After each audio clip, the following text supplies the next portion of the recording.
Sebenarnya kita sedang bicara tentang sesuatu yang sangat luas dan menakjubkan. Dari Sabang sampai Merauke, ruang udara kita membentang sejauh jutaan kilometer. Semua jalur penerbangan internasional melewati wilayah ini.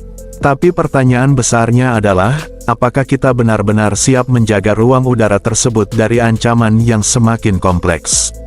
Nah, disinilah muncul pembahasan tentang pesawat tempur baru yang ramai diperbincangkan, F-15.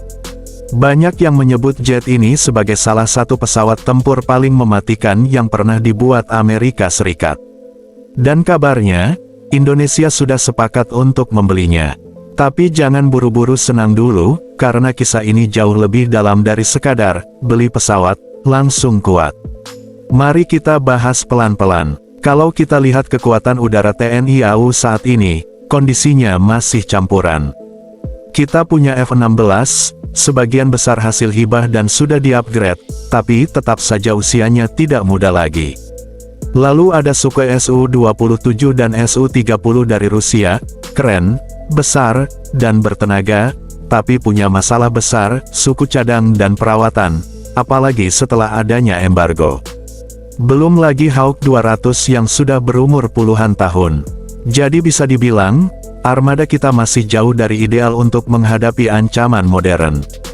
Terlebih jika dibandingkan dengan negara tetangga, Singapura sudah punya F-15SG dan akan segera mengoperasikan F-35. Australia sudah terbang dengan F-35A, Malaysia dengan Su-30 MKM. Jelas Indonesia butuh pesawat tempur baru yang bukan hanya modern, tapi juga mampu menyeimbangkan kekuatan di kawasan. Sebelum membahas F-15EX, mari kenalan dulu dengan keluarga besarnya, F-15 Eagle. Pesawat ini lahir pada tahun 1970-an dan punya reputasi luar biasa. Sejak pertama kali digunakan dalam pertempuran, F-15 mencatat rekor hampir sempurna, lebih dari 100 kemenangan udara tanpa pernah kalah sekalipun. Israel, Jepang, Korea Selatan, hingga Arab Saudi mengandalkannya. Kini lahirlah versi terbarunya, F-15EX, hasil upgrade besar-besaran yang membuat banyak negara tergoda.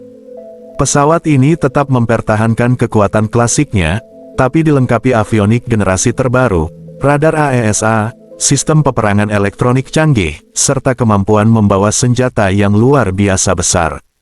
Bayangkan saja, kalau F-16 ibarat mobil sport, lincah tapi muatannya terbatas, maka F-15EX adalah truk balap, cepat, kuat, tapi bisa membawa senjata jauh lebih banyak.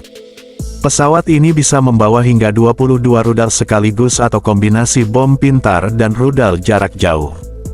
Bahkan, di masa depan ia dirancang untuk bisa membawa rudal hipersonik.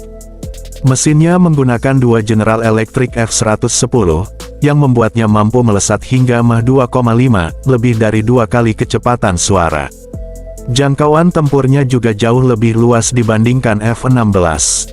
Artinya, kalau Indonesia punya ini, patroli dari Jawa ke Natuna atau Papua bisa jauh lebih efisien. Lalu bagaimana ceritanya Indonesia sampai pada keputusan membeli F-15EX?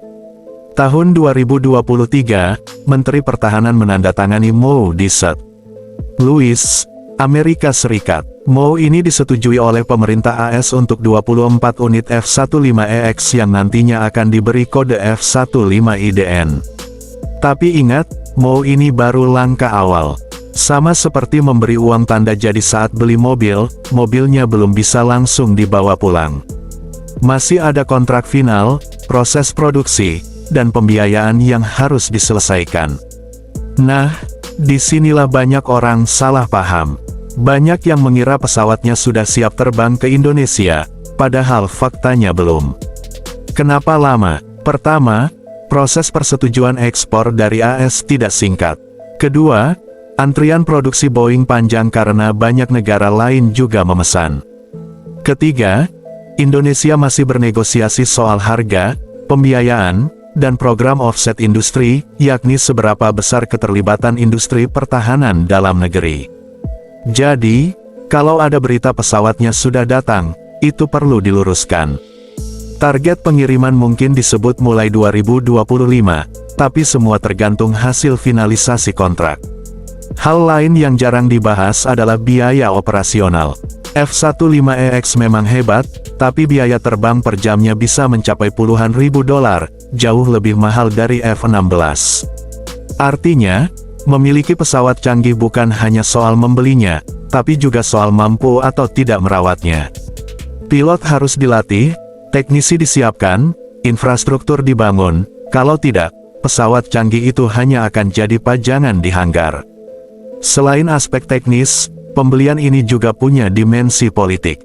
Amerika tentu senang jika Indonesia memilih F-15EX, artinya Indonesia makin dekat dengan blok barat, terutama di tengah rivalitas AS-Tiongkok di kawasan Indo-Pasifik. Tapi Indonesia juga harus berhati-hati, karena kita punya prinsip politik luar negeri bebas aktif, tidak memihak pada blok manapun. Jadi, apakah F-15EX benar-benar akan menjadi masa depan pertahanan udara Indonesia, atau justru proyek mahal yang sulit diwujudkan? Waktu yang akan menjawab. Tapi satu hal yang jelas, pembahasan soal F-15EX membuka mata kita bahwa modernisasi pertahanan bukan sekadar soal teknologi, tapi juga soal strategi, diplomasi, dan keberanian mengambil keputusan besar. Langit Indonesia terlalu luas untuk dijaga dengan kekuatan seadanya. Dan mungkin, F-15EX bisa menjadi salah satu jawabannya, atau mungkin bukan.